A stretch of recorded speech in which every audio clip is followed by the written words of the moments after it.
It's time for Swinging Blindly, the show where PJ and Blaze make their bold baseball predictions. Once in a while, they'll hit a home run. Sometimes they'll hit a grounder or fly ball somewhere, but most of the time, they're gonna swing and miss. Strike three, you're out.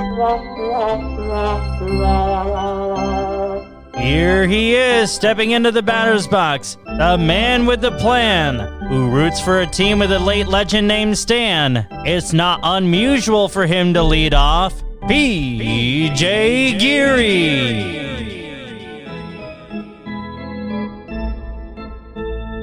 Good morning, good afternoon, and good evening. Shout out our guests. And welcome back to the pod that gets the nod. The pair that ain't square. Back to back in the batting order, but definitely at the back end.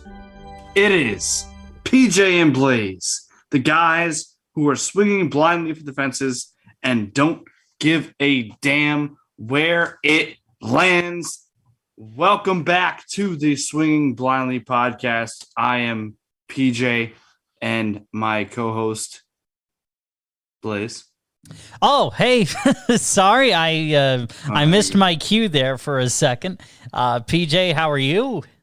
Doing great.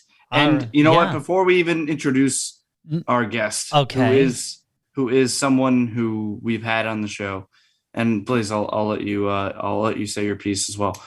I just want to apologize. I've been I haven't been on my game the last couple episodes because I've let the Cardinals get to me, and some would say that that's the fan in me, but the people that listen to this show do not deserve that. So I am back. I am better than I ever have been, and this is the episode that is going to prove and show that. So here we are, Swinging Blindly. Blaze, I'm so happy to be back with you. Absolutely. And if I may introduce our guest. Oh, yes, sir.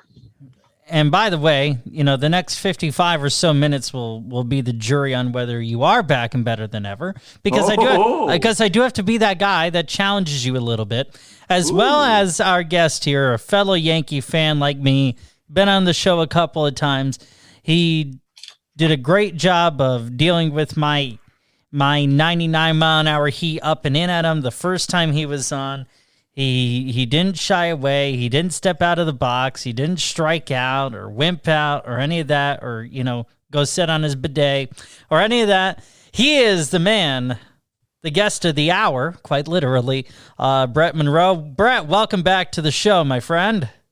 Well, thank you, Blaze. Thank you, PJ, for having me back on the show. It's so good to be back talking baseball, swinging blindly with the boys, because we don't care where it lands. That was a great intro.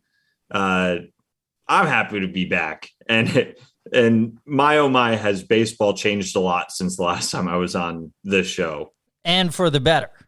For you. Well, definitely for us. No, it's for the better. Because we are the non-silent majority right now, Brett. That's true. We have this hour to speak our piece and be heard. Absolutely. Before we move on, and we'll get to it. This is a show for the baseball fan, by the baseball fans, whether the crazies, the casuals, however you choose to ingest and watch the great sport that we are talking about here today. I feel like ingesting a baseball would really hurt. So, and I suppose digesting a baseball would probably really hurt. Yeah, for sure. But digest this. We are on social media, facebook.com/Swinging Blindly podcast, on Twitter @Swinging Blindly. As you've got to get out of the box here a little bit. And boys, it is amazing. And we can, regardless, just on the sheer fact alone, a Mets player, a former Cubs player, has united the three of us in our collective sheer dislike, just in and of itself on its own, with a certain player who talked about booing fans and how the fans need to be doing better. That just amplified the dislike even more, I think, for the three of us. We, of course, are talking about Javi Baez, who was traded to the Mets from the Cubs, more or less because he was Francisco Lindor, or he's Francisco Lindor's buddy, to the point where he said he would be willing to play second base, give up the shortstop position to play with his buddy Frankie Lindor, who at least year one of a 10-year deal for Lindor has sold the contract short. And then you have Baez talking about booing the fans and how the fans need to do better. I mean, boys, what a crock this is. Yeah, the fans are under no obligation to do anything other than not throw things at players, which they didn't do here. The only thing they did was throw the booze down in the Mets' direction, which this might sound bad coming from a Yankee fan, but the Mets were just playing poorly, and that's about as objective as it gets. And the fans were responding as they have every right to do. And as a professional, you can't boo back. That statement by Javi Baez was one of the dumbest statements I've ever seen from a post-game press conference. That is just and I felt really bad for Luis Rojas because he was asked about it, and Luis Rojas is like, essentially to the reporters, what the hell are you talking about? I mean, this guy, I really feel for Luis Rojas, who, I mean, certainly has been with the organization for a long time, no doubt about it, came up through the organization. He is a baseball lifer with his family, much like Aaron Boone is with the Yankees. But I don't know. I just don't think Luis Rojas is meant to be under the New York microscope as a manager. And I feel bad for him because he really has not done anything necessarily to lose his job.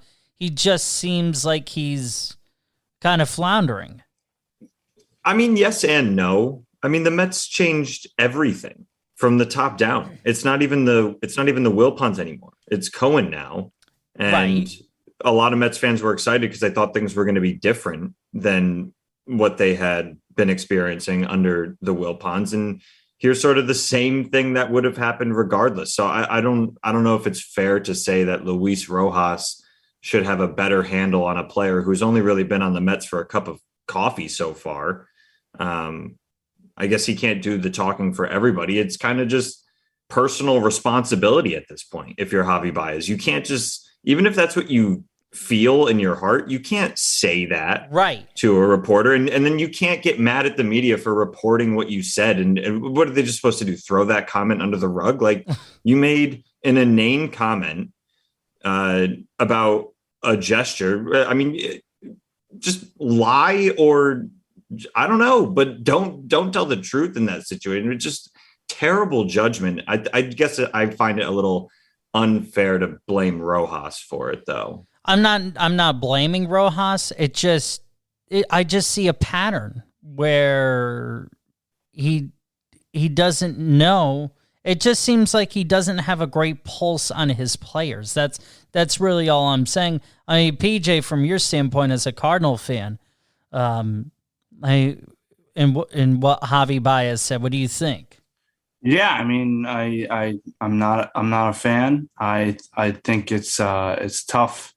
It's a tough look for the organization as a whole, and because it's almost, you think about it to any kind of business, you have workers that work for you, and it's tough to like bring it to this comparison, but you're working for a organization, and you reflect what you do reflects on that organization. So what he's doing, and then the comments after the fact saying that the fans need to be better, that is tough.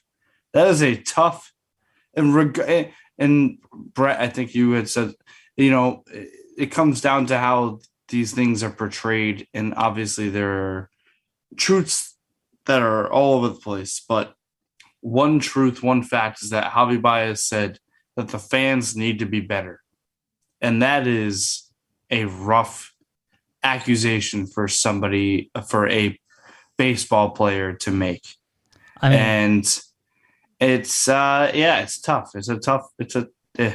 Man. I don't care. I don't care if it's New York City or if it's Pittsburgh or Baltimore, Tampa Bay, Kansas City. I mean, you get the drift that I'm saying. Telling a fan base that you have to do better is just so patently unacceptable. And then the thing that cracked me up too, just to ice the cake, is Sandy Alderson had to come out with a statement, the president of baseball operations for the Mets, more or less saying that we're meeting with all the players to talk with them about their conduct and how booing fans is unacceptable. My gosh. Whoa. Oh, yeah, you would not think that would be a discussion that would need to be had, but apparently it does. And I mean, judging from the outside I have no sources. I have nothing. It's just, I'm guessing the environment in the locker room is not as optimistic as it could be because of the way that they've been playing. Well, to allow a player who, yes, he's won a World Series in Javi Baez 5 years ago.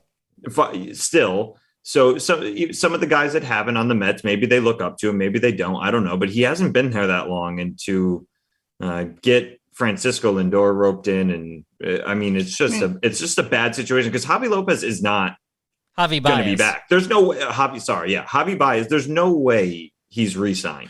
And you said 5 years ago, Blaze, the Yankees haven't won in 12 years. So let's come on.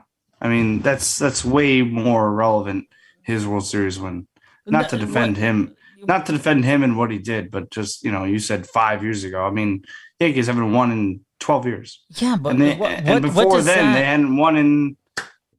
I'm just saying. But we're PJ, we're a podcast for all of the fan bases, right? And here we are laughing at the Mets, and I'm here to defend the Mets because. How can you defend a team? No. What do you mean? How can you defend a team with comments like that who has gone 3-11 or 4-10 in their past 14 games, has clearly proven that they have no business being in the playoff conversation? I mean, my only thing about the 5 years ago was that just further exclaims how much of a veteran is and how much that leadership example needs to be there for some of these young players who somehow, some way can have a Pollyanna positive attitude about how they have played lately, especially after the All-Star game. I think they've gone something to the effect of 19-30 in their past 39 games or 49 games, something along those lines. There should be nothing to smile about in that locker room. No. There is no room for you to be criticizing anyone except for yourselves and how you've been playing. I'm not talking. I agree with everything you just. Okay, well then why are you accusing me of laughing at the Mets? Because the situation is laughable. A month and a half ago. 2 months ago, they were the talk of the town and the Yankees weren't. So then now that the tables are turned, it's like win with some class. What do you mean? No, I was laughing purely at the fact that Sandy Alderson, the president of baseball operations, has to come out and release a statement talking about meeting with the players to talk about how booing fans is unacceptable. That's not comical to you, regardless of what team it is? I don't know. I guess I find the situation more sad than comical. I see where the humor could derive from. I just think it's just incredibly. I can't think of another example where the players outwardly showed their displeasure for the fans to the effect of giving the thumbs down signal to the crowd after a base hit. what was there to gain out of showing up the fans? I mean, the fans Exactly are the fans are the reason why all of these professionals get paid so much money. If there was no fans in attendance, they wouldn't be getting paid $34 million, like in the case of Francisco Lindor. And I guess, you did mention Luis Rojas. I said something. I personally think that if Luis Rojas loses his job, it's not going to have anything to do with this situation. No, I would agree. I think he would lose his job due to the team just generally underperforming and needing a new voice in the room. I could see the Mets totally needing that. So I'm not advocating for Luis Rojas to keep his job necessarily, although I don't want to see anyone lose their job. Right. I just think with the poor performance of the Mets, how you did say they've fallen off a cliff. This division should have been theirs to win. They've had injuries just like any other team, but there's been plenty of times where they just haven't gotten the job done when it needed to be done. And everything about their failures is due to what happens in between those lines. They have just not performed well at all since the All-Star break. Wouldn't you both agree, though, that this situation has put an exclamation point on the fact that Luis Rojas does not seem to have much of a pulse for this team? I guess I already was of the assumption that he was going to lose his job at the end of the year, regardless of this situation happening or not. If the Mets just don't make the playoffs at all, I don't see a world in which Luis Rojas comes back anyway. Cohen kind of kept him on. I think he would probably want to start anew anyway. So I guess no. I think that Luis Rojas losing his job was inevitable. And this doesn't make it look any better. But I don't know how many other teams were going to sign up for Luis Rojas as manager anyway. He got the job because he came up through the Mets. I'm sure he's a great guy, probably a great guy. But yeah, certainly. I mean, the success of the team is going to dictate if he got to keep his job or not. I find this very much on the players and specifically Baez. Oh, absolutely. No doubt about it. And Peach, I promise I'll let you make whatever point you want to make without yelling over the top of you. I have nothing else to add on this. I just, we're a baseball podcast, so I wanted to get to more of the other baseball. So sure. So let's do that. So we have obviously around the league, we want to touch on, the Yankees fans are happy. The Met fans are probably not happy with us now, but that, what? We talk about every team here on Swinging Blindly, and that's what we're going to do. Before we get into a little bit more of a deep dive that I had planned, let's just quickly recap the standings very, very quickly with just very, very quickly. AL East. The Rays sit on top, 6 games over the Yankees, 8 games over the Red Sox, Blue Jays 13.5, the lowly Orioles 41 plus games back. AL Central, the White Sox 76 wins, sitting 10 games up, 14 over the Tigers, Royals 16, Twins sitting there at the bottom, 17.5 back. The Astros are at 5.5, the Astros are in first place with the Athletics 5.5 back, Mariners 7.5, Angels 13.5, and the Rangers, the aforementioned Rangers, 32 back. 32 games back. I mean, just to contextualize before number. Yeah, I mean, just to contextualize before, aforementioned, we were talking about the Rangers in the pregame,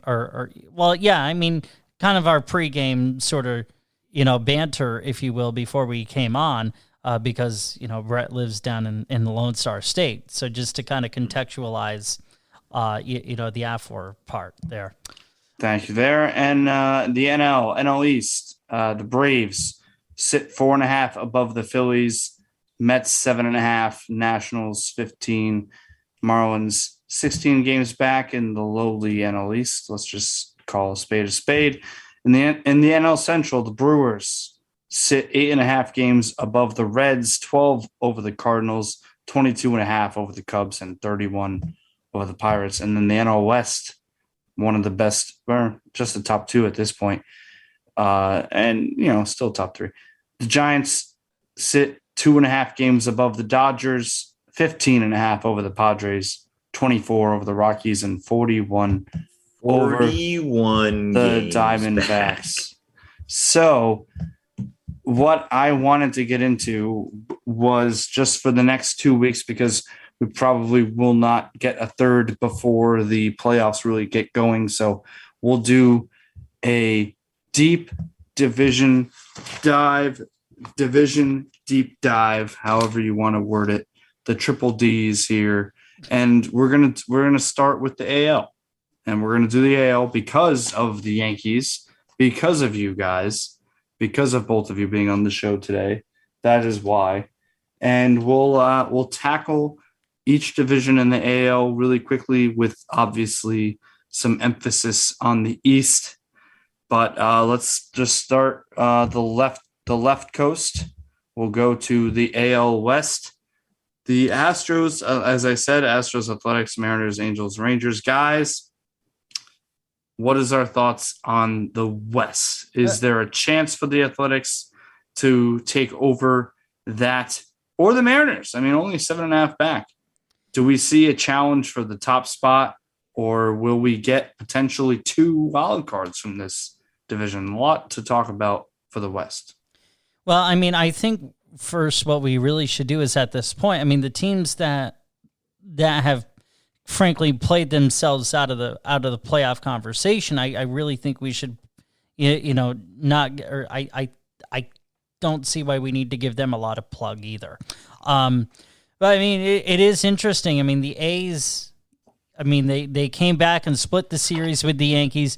Mariners, I mean, only 2.5 behind. I just don't see, Brett, and I think you'll agree, either one of those two teams catching the Astros. To me, the fascinating thing is, are the Mariners going to be able to pass the A's?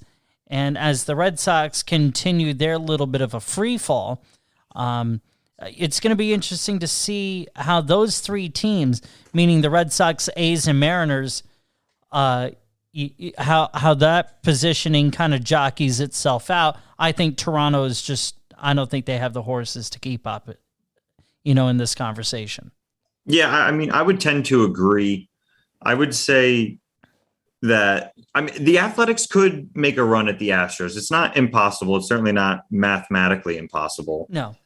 I don't foresee it. I do think the Astros hold on to the AL West, win the division. And I mean, the last 10 games sort of tells the story too. Astros 7-3, Athletics 4-6, Mariners 5-5. So Athletics and Mariners are going to, I think, battle it out here. But I guess I could see a flip flop.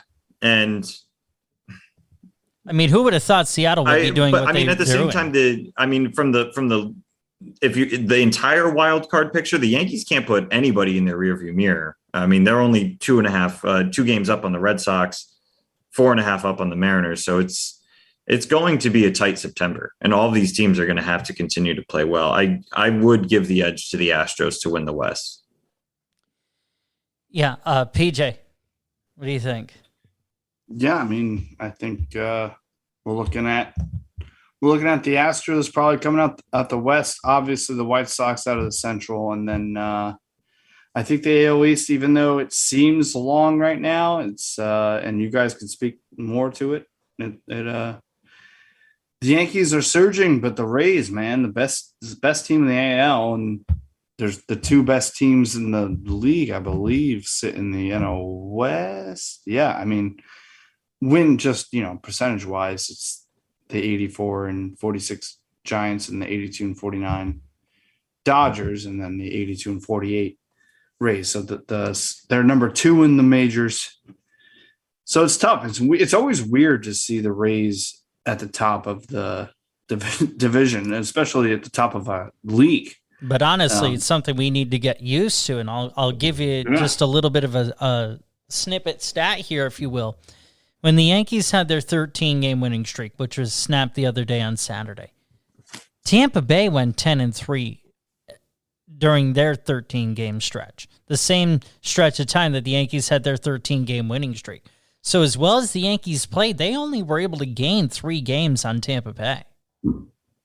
Yeah, Tampa's going to be a really tough horse to catch. I mean, as hot as the Yankees have been, 8-2 in their last 10, Tampa's 9-1. They just win all the time. Yeah. So unless the wheels completely fall off in September, the Yankees need to treat every series as must win. You don't have to sweep. They're going to have to basically win out in every series from this point on to have any hope of catching the Rays. Yeah, I mean, the one silver lining is the fact that Tampa Bay is done playing the Orioles, and the Orioles went 1-18 against Tampa Bay, which is just the best the Yankees can hope for is, well, obviously to catch the Rays before the final series of the season against them, but you'd really like to be, one game back. So if you win the series, you don't even have to sweep it. If you win the series, you win the division. Exactly. But it's going to be a fun September. That's for sure. Because the Yankees are still playing great baseball. And it's been such a joy to watch, Blaze. It's just, the team is completely different now. The story of Andrew Velazquez has been wonderful. Bronx kid playing shortstop for the New York Yankees, helping them win games, coming up with hits, coming up with defense. Gallo's been good, and Giancarlo Stanton has been mashing lately. You don't get much better than that. And the cherry on top of all of it too, Blaze, Aaron Judge has been healthy pretty much all year long. Yeah, and Anthony Rizzo and what he has brought to this team. I know you heard me do a hot take about Brian Cashman and everything, which of course I've had no choice but to soften on, because at the time I saw no hope, no shot that the Yankees were going to have relevancy, and it looked like that was going to be the case until the trade deadline. Bringing Gallo in, who's a Gold Glove outfielder that has essentially said, Clint Frazier, you're not going to be a Yankee next year. Giancarlo Stanton has proven himself quite capable in the outfield as well, which I'm telling you right now, I think him playing the outfield more is a direct relationship to why he's mashing the ball.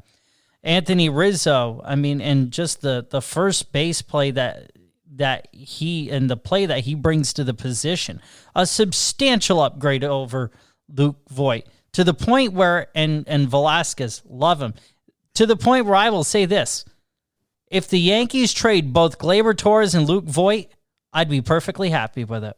Yeah, I think Voit remains a Yankee. Unless the Yankees re-sign Rizzo, they're not paying Rizzo. So they basically have Rizzo for free right now, and they're going to ride it for as long as they can. But next year, I do think we see Voit return instead of Rizzo, unless he just loves the experience so much that he comes back. I view Rizzo more as a rental. But it's been so much fun having him on the team. He's had such a positive impact, and especially before COVID. After COVID, he's knocking the rust off now, but his defense was missed. Oh, no question about it. See, I actually could see the Yankees making something happen with Rizzo, similar to what we did with Mark Teixeira. I could see that happening, and I think it should happen.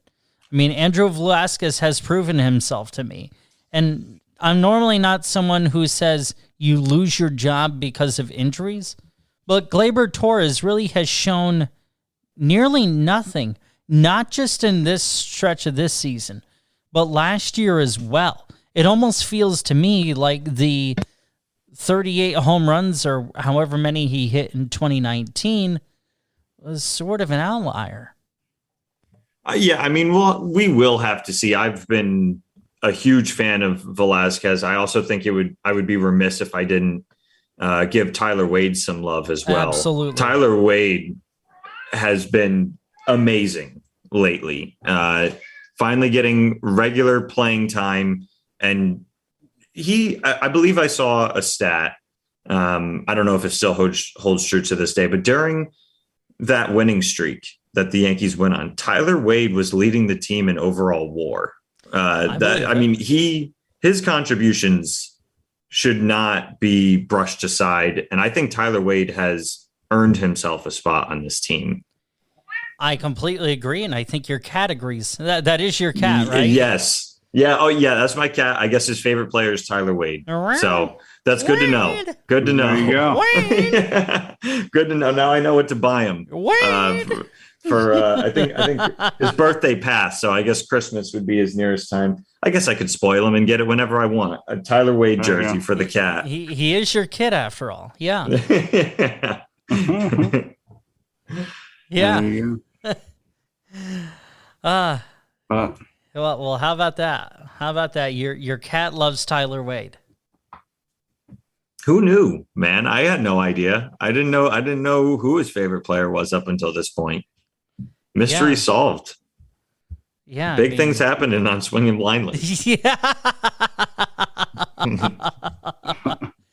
Yeah. Indeed. You're absolutely right. Yeah, and here we are at why don't we just go right into the pretender contender? You guys, Yeah, game. Absolutely. Let's do it. So, we were able to talk about the Yankees. We were able to break down what is going on in Major League Baseball here on the Swinging Blindly podcast. And now we will get into pretender or contender for my co-host Blaze and our guest here, Brett.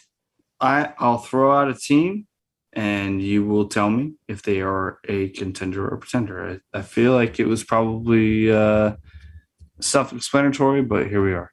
that sounds simple enough. There you go. So I'll start in the AL. You guys are talking about it. Let's go with the couple teams I can go with, but I'm going to go with the Seattle Mariners. Contender or pretenders, currently sitting 4.5 games out of the second wild card spot. Pretender, PJ. Pretender all the way. I don't think they have enough gas left in the tank to get them into that second wild card position. They're not a bad team, but pretender this year.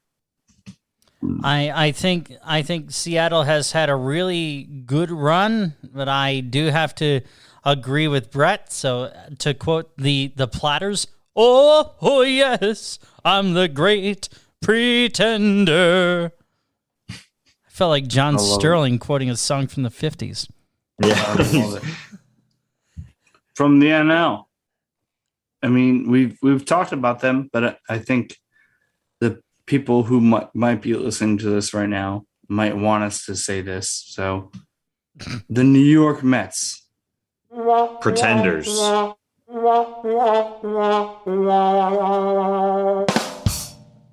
right. Beyond pretending, they need a. Is there no chance that the Mets make the playoffs? There is a 0% chance the Mets make the playoffs. 0% chance. Yes. Wow. What do you think? All right.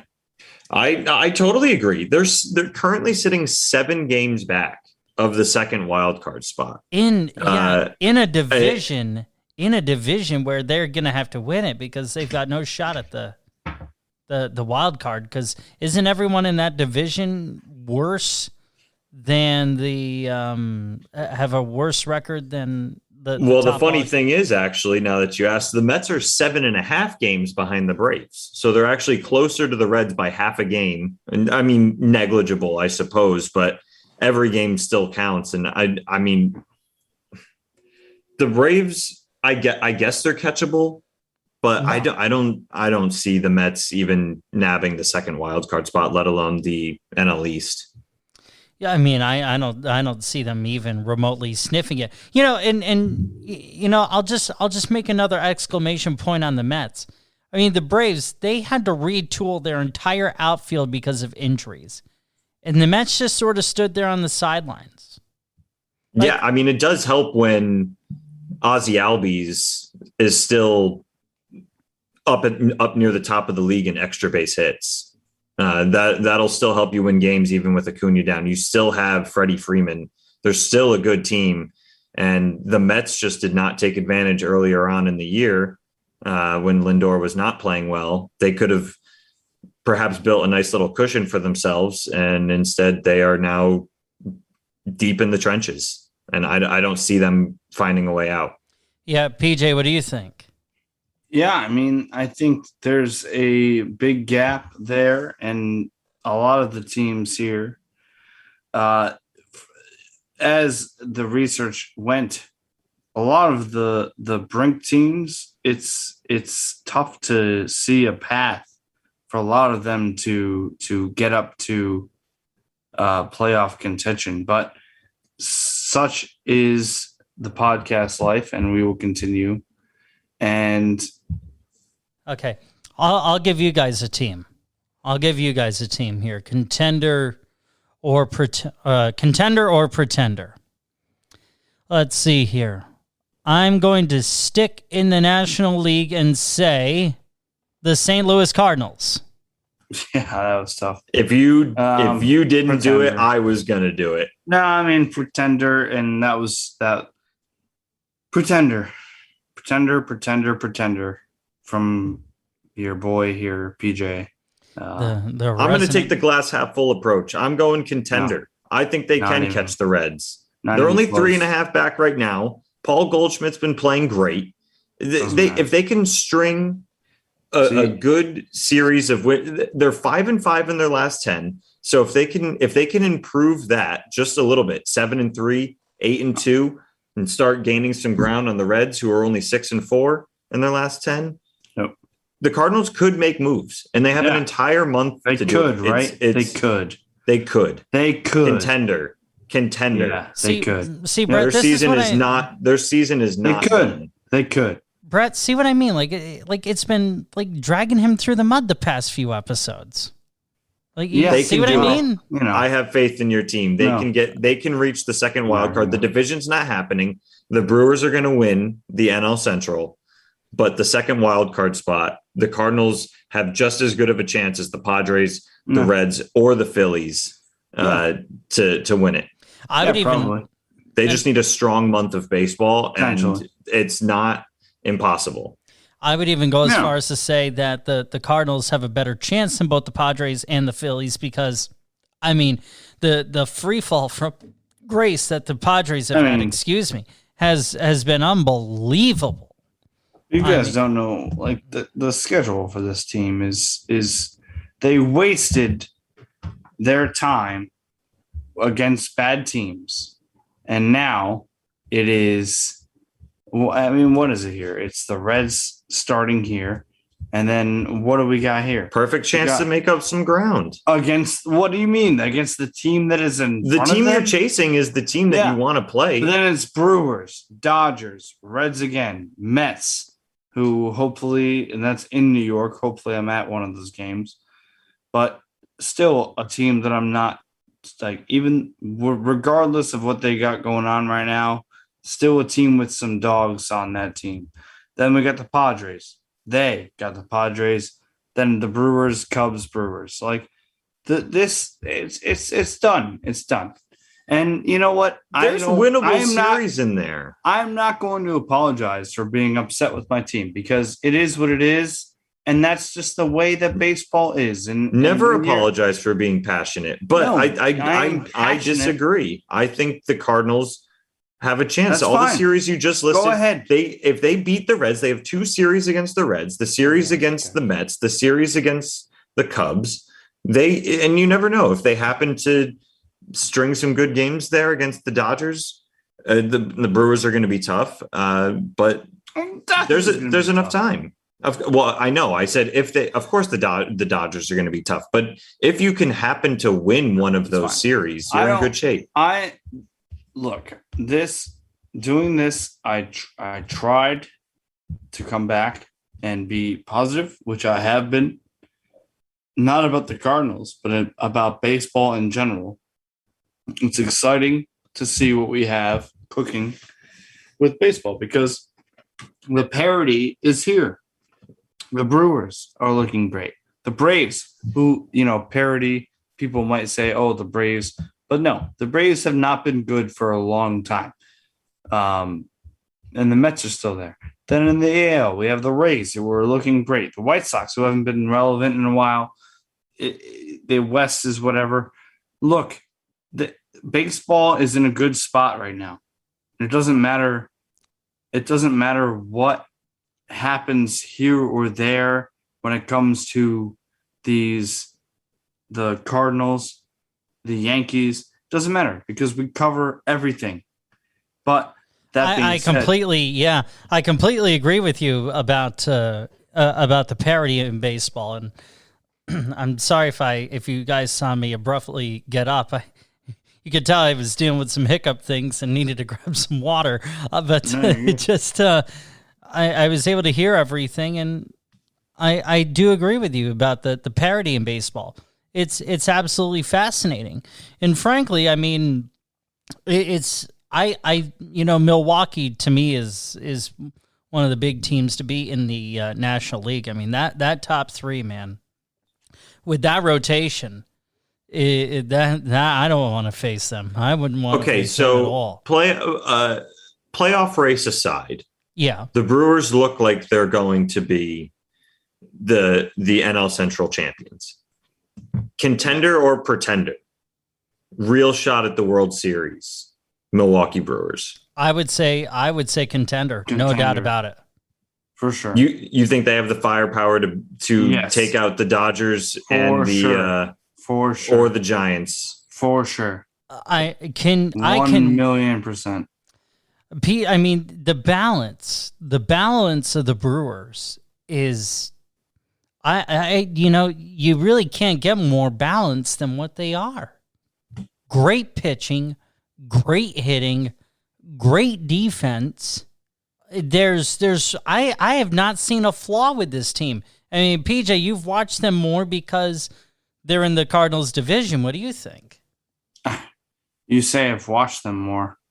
Man, I don't watch the Cardinals. I strictly stay away from them because I just cannot watch them. But if you're talking about what I know about the Brewers, yeah, this is a three-headed monster that nobody is going to want to face in the playoffs. It was Joey Votto recently who said he's faced the Joey Votto, the career that he's had. He's faced a litany of great pitchers, and he said recently that the Brewers' top three is the hardest group of pitchers he's ever had to face in a series. And Joey Votto is potentially a Hall of Famer, and if not, is just a great baseball player. So, and a great hitter. So, there you go. I mean, I think Joey Votto's a Hall of Famer. No, I don't know.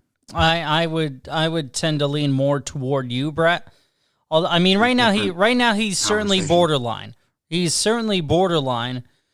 If Joey Votto's a Hall of Famer, Yadier Molina is. So. I've said before that Yadi's a Hall of Famer. I'm not. I've gone on record. You, Blaze. I'm just saying in general. I mean, look, two different positions. I don't know how you can compare them, to be quite honest. I mean, Joey Votto, one of the all-around best first basemen in the league. And look at what he's doing. He's 37 years old, and the numbers he's put up this year. It's same with Posey for the Giants. Who would have thought? Same with Adam Wainwright. Same with Adam Wainwright. See? Yeah. You haven't lost all hope, PJ. Adam Wainwright has had arguably his best season, and he just turned 40 today. So happy birthday, you love Adam. To see it. Happy birthday, Adam Wainwright. You absolutely love to see it. Yeah, it is great for the game. I mean, I'm not doing this just to do it because I'm just not that person, but I really think that the Cardinals can contend. I mean, they just have to do a little bit more. I mean, it all comes down to this, being able to win 3 games that the Reds lose. Yeah, and I appreciate that. And I'm not going to, I am in, this is a baseball podcast. We talk baseball. PJ, here's the thing I'm thinking. They have two I was series about against to go into the Cardinals, but here's the two series they have against the Reds. That's 6 games, right? Or is it 7 games? 6 games? So the Cardinals still have their own destiny in their hands if they can win their games against the Reds. Well, with that said, you have to win at least 4 or 5 of them. No, it's only this one series against the Reds. Okay. I misheard you then. Yeah. So, I mean, it is what it is. Guys, you know what? This is a baseball podcast, Swinging Blindly. We talk about all of the teams, and I will be the one who champions all of the teams while you, Brett, and Blaze, your team gets to do the thing that they do in the postseason. I will be here talking about all of the other teams. What do you mean? We're talking about we're talking about the other teams. The Yankees but I'll be the one that's talking them up. This 13-game stretch rejuvenated me as a fan. I've been, really right since the trade deadline when they made the changes.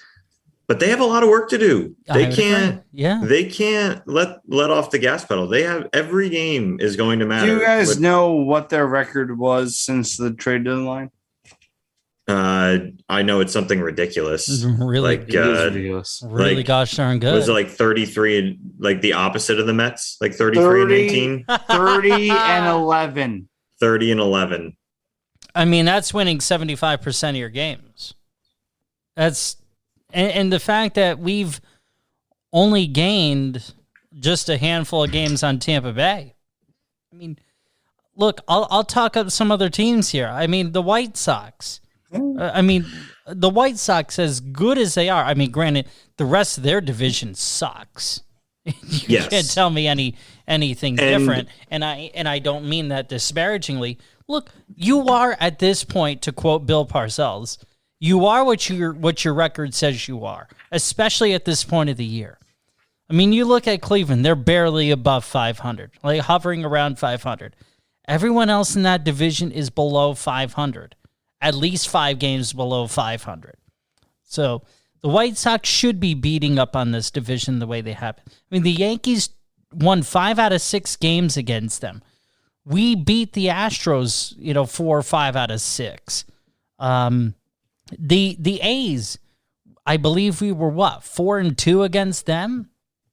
I mean, this team knows how to beat the good teams, except for Tampa Bay. I'll also talk up another, team here. Can I say one thing about the White Sox? Yeah. They don't have a good record against winning teams. They're below 500 against other winning teams. That's true. So they could have easily feasted on their division this year. So come the playoffs, although their record looks great, the White Sox might not be, as solid a choice as like a World Series pick as one would think. I think, if they mash, sure. If Tim Anderson gets it, puts the pedal to the metal in the playoffs, sure. But I guess, former ex-Cardinal and ex-Yankee Lance Lynn with a great year this year. A terrific year. No doubt about it.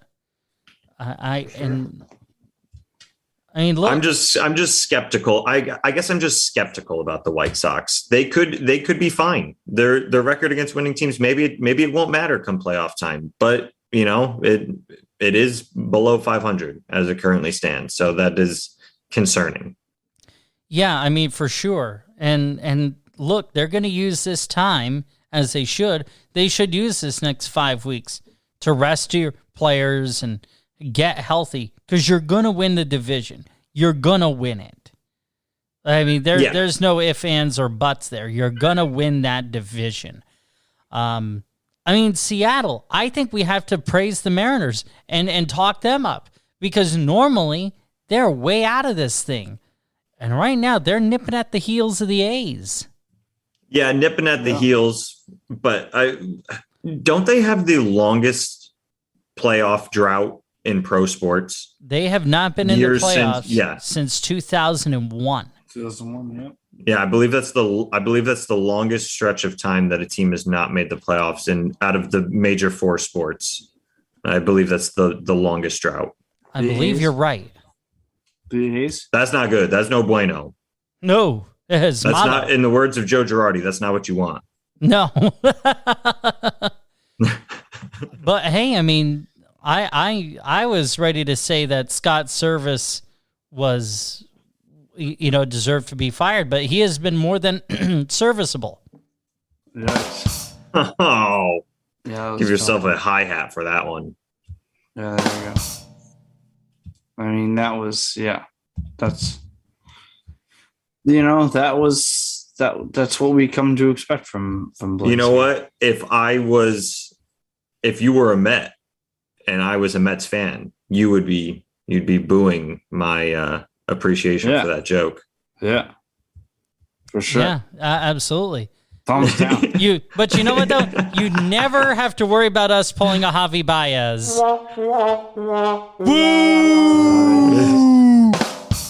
Yikes. Big old yikes. Okay, I'm done. I rest my case. Wait. What was that claim about the Athletics? What? Was it about the A's? The pun? No, the Mariners, the serviceable. Oh, yeah, that was serviceable. Yeah. Thank you. And hey, we have to give some love to Jerry DiPoto, who was in the Brian Cashman camp before he went to Seattle. Brad. Yeah, Blaze. Now that I'm back, I do have to ask while we still have a little bit of time. You said it before, but I kind of want to hear you say it again. Are you ashamed of yourself for your fire Cashman, fire Boone stance from earlier in the year? Because I think you should be a little ashamed of yourself. So here's although Brian Cashman did not put the team together well to start the year, he should get plenty of credit for fixing it mid-year. And I hope you're a tiny bit ashamed for having that take. So here's the thing. I do not apologize for having that take at the time because it looked like the writing was on the wall. Now, to you, maybe. To me, yes, it did. It certainly didn't seem like that to me. Well, and that's that writing must have been in invisible ink. Nah, it was in Braille.